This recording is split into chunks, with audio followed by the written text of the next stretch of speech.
Start with the 10-second intro.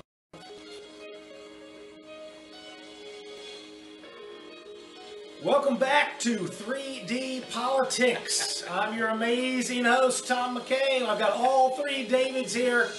We're going to do this thing live. Hey, that was a nice little hiccup, wasn't it? Screw it, It we'll do it live. is. It was amazing. It was amazing as we work our tech out. And hey, it's Columbus Day for our exciting episode of 3D Politics. And With I gotta or say, without paint. it's amazing how Native they're. People's Day, Tom. I just said something on the Fox 23 deal about Columbus. I said, you know, we honor professional risk takers in America. Absolutely. And thank you, Christopher Columbus, for finding the edge of the world. You know, literally, it was 30 years before Magellan circumnavigated the globe. Columbus was way out there breaking glass ceilings before the women could build one. And then somebody chimes in and Were says, those water ceilings? hey, Proved the world was flat, so etc. some gal chimes in against me and says the man thought he was in India, which, you know, somehow that makes sense. So I said, you know, really, should he have stopped at the edge and asked for directions? And I bet you've been lost before just driving your car. You weren't attempting to explore uncharted waters with only a sextant in the stars above. The globe would not be circumnavigated for another 30 years, like I said. So what are you, still a flat earther? Another person comes in and says, this is the more of the public school educated. So that little girl who came across the ocean for environmental rights should have a national holiday named after her. I'm guessing they think that Greta is the little girl and that she is a little risk taker. Yeah. And to my response, she's been heralded as a hero, as a little risk taker. It's what we do. But the big problem is, we can all disagree on Columbus, but they're tearing stuff down, the statues in Providence, Rhode Island. They're smearing them with paint, splash from head to toe with red paint. Also in Chula Vista, in San Francisco. They're saying Columbus spurred centuries of genocide. I just don't see how you can do it. I think I'll have to jump outside of this and agree with astrophysicist Neil deGrasse Tyson was on Ben Shapiro's talk show, the Sunday show. Yeah. And he said one of the really biggest things about 1492, it was the day in which the Eastern world and the Western world were once again united after several millennia of division, because it was during the time way back, Several centuries anyway. yeah, well, no, the Bering Strait land bridge that allowed the Siberians and the Asians to come over and populate North and South America. Yeah, when did that break up? That's the question. Allegedly. And I would say I'm going to make my point. We've made it. So then when the waters rose again in the sea, and now there is another point for you, that there is a natural ebb and flow to sea level. Sure. And it's not new. But anyway... Climate's a recent phenomenon. We had two separate civilizations. We had Western and Eastern. Western Hemisphere, Eastern Hemisphere. And we were joined together beginning on that 1492. Roughly. I'm not saying there weren't voyages before that, but the continuous communication, You know, I guess, he took place brought from a that much-needed cultural diversity to North America. Wow. Diversity's great. Absolutely. It's our strength. Yes. Well, I believe Minority rights. the Latinos are a conglomeration of the Spaniards and the Mexicans, correct?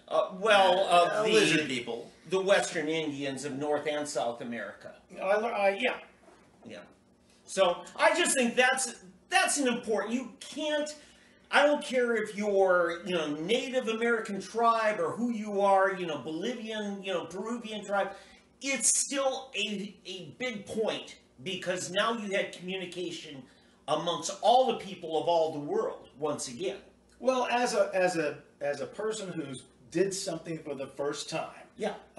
he literally he proved there was no edge of the world. well, the first What time about in the a long time. runestones? True Yeah, that, and I true gotta that. say to What about the Atlanteans? my Scandinavian wife, I gotta say, that's true. The Vikings had settled Iceland and then Greenland for many years. Now that didn't last. At least not in Greenland. They died out. Here's the thing. Or Here's the Oklahoma. thing. We know that things had happened in time past.